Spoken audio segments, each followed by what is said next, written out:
Greetings, good people. This is Jimmy Warren. I am here with ArkanTalk, presented by the Arkansas Times. And today we have Mr. Melvin Clayton. Melvin, thank you so much for coming on. Thanks for having me, bro. No problem. For everybody who doesn't know, tell the people a little bit about yourself. My name is Melvin Clayton. I'm a native of Pine Bluff, Arkansas. I currently work for Arkansas Advocates for Children and Families here in Little Rock. Awesome. So Jefferson County, grew up, born and raised in Pine Bluff. So for the people who don't know, tell them a little bit about Pine Bluff, what we're looking at. Sure. I don't know. There's so much to be said about Pine Bluff. Like I said, I grew up there. My parents pretty much grew up there. My mom was born in Pine Bluff, but my dad, he was born in Osceola in northeastern Arkansas. So he came to Pine Bluff in the 70s for college. My parents met there. I don't know. Pine Bluff is home to me. It's a beautiful place. I know right now it's in the process of a resurgence. For the last few decades, it's kind of been in a decline, but that's not the Pine Bluff that I know. I think that you look back at Pine Bluff from a historical standpoint, it's always been a place that has had a very rich African American history. Black people have thrived there forever, and it's been the same. But so much of the media portrays it as this place that's just the pits, and it's like I don't know that part. So I grew up in Crossett.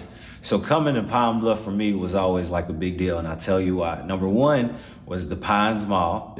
So Corn Dog 7 was in the Pines Mall. I remember that. Pretty much it was the hub of everything that you can imagine. For us, it was pretty much the closest place in Arkansas to go shopping. And then the other thing that was big was UAPB homecoming. So growing up in the 90s, and you and I are pretty much in the same generation, HBCUs, it was big. So a lot of that is resurging now with just HBCUs being popular and things. And you actually attended UAPB, correct? I did. What was that experience like? Oh man, UAPB is a very special place in my heart.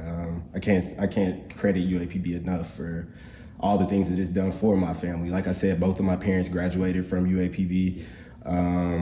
And it's since the beginning of its existence in 1872, when it was founded as Branch Normal, it was the place where African Americans, where Black people in the state of Arkansas could go.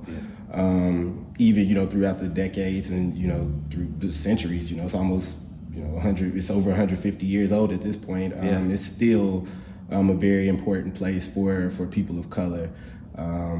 There's a scene you talked about in the 90s how HBCUs were a big thing, and A Different World was the show about that. And there's a scene in it that where Whitley Gilbert talks about how her grandfather, she was accepted to Georgetown, and her grandfather told her, there's no place like Hillman. No school is going to teach you to love yourself and to love the people who look like you, and you won't have the opportunity to learn and grow as much in any place, and I really believe that about historically Black colleges and universities.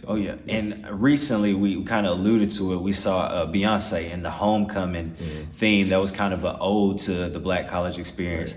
Do you feel like things like that are important as far as getting more people to recognize the importance of HBCUs? Absolutely. I think that Beyonce is literally the biggest public figure in the world at this point, and for her to use a platform like Coachella to highlight the historically Black college experience, I think is very important. And I'm sure I haven't looked at the statistics behind this, but I bet money that HBCU enrollment across the country went up as a result of Beyonce doing that.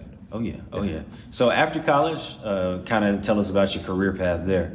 After college, moved out to DC for a little while. I did some political stuff and came back home. Went to the Clinton School of, I was about to say the Clinton School of America. Went to the University of Arkansas Clinton School of Public Service.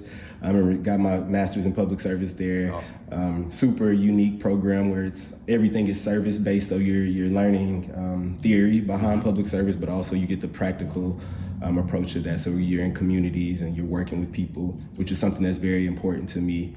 And then after the Clinton School, kind of hopped back out to DC, did some more political stuff. Came back home. And now I'm currently working at Arkansas Advocates for Children and Families. Awesome. As the Director of Racial Equity. All right. So what is the Director of Racial Equity?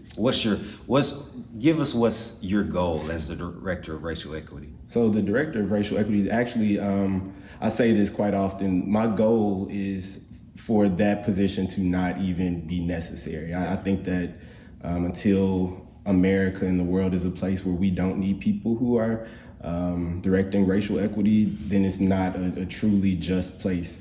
The work that I do on a daily basis is a lot of research. So looking at kind of where Arkansas stands and as far as health outcomes and food insecurity and educational attainment and things like that, but also looking from a national level. And I mean, it makes me really sad that my home state is literally number 49 in like all negative outcomes. Wow. Yeah.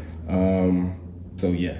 Yeah. What in your position, what would you like people to know? Like, I mean, especially the information that you just told about us ranking number 49. What things would you like people to know, just statistic wise or just information in general? Well, I think that one of the most interesting things to me is, the motto of Arkansas at one point was the land of opportunity. Yeah. Then I think that we've kind of moved on to the natural state because we saw that, that opportunity thing isn't the same across the board. Right.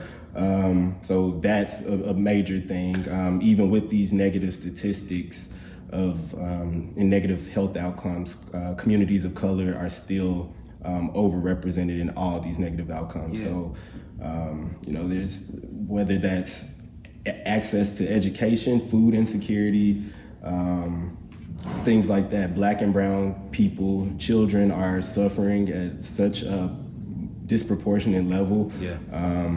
It's mind blowing to me. Yeah. So moving away from the work stuff, after 5 or even on the weekends, what types of things does Melvin Clayton enjoy? Man, after 5, bro, I'm sometimes I'm still working. I believe in, we talk about how being young and being millennials, I think that a lot of people who are in my age group, we have several different things that we're working on. Yeah. So I do, quite a bit of writing. I do some blogging, that type of thing. But when I'm not doing that, I'm a very chill person. I like to just hang out. I think that Little Rock has a very robust food scene, and drinks and bars and that type of thing are always popping up. So just kind of hanging out with my friends and just seeing what's going on in Little Rock. And it's funny that you say that. Did I see that you contributed to a local Arkansas blog recently? Yeah, just started doing some stuff with Rock City Eats a couple of weeks ago. So super excited about that. I saw that article talking about the best happy hours. Yeah. So kudos to that. Definitely information that is needed. I want to say that I did not have to drink at all those places. I made a lot of phone calls, people. There you go. Awesome.